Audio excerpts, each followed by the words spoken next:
HTM is exactly the same as HTML. It's just a relic from the old days when extensions could only be 3 letters long. It works in any modern browser. I'm Evan Brooks, Certified Support Engineer. Let's open it. For those complex HTM formats, there's always a plan B, a specialized file handling utility that feels like magic. I'll introduce it again later after we attempt the common methods. The HTM format is widely known and distributed as a member of the web file family. It is structurally aligned with the HTML web page standard.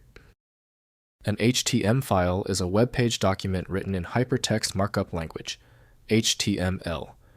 It contains the structure and content of a web page, including text, images, links, and other multimedia elements.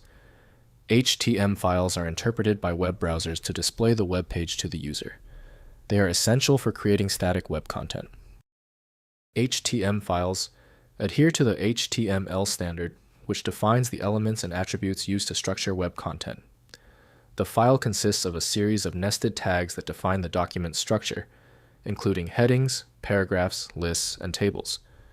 HTM files can also include CSS for styling and JavaScript for interactivity. Web browser, engineered by Various, is the application of choice for HTM. The operating system is unable to apply the necessary display standards to this file.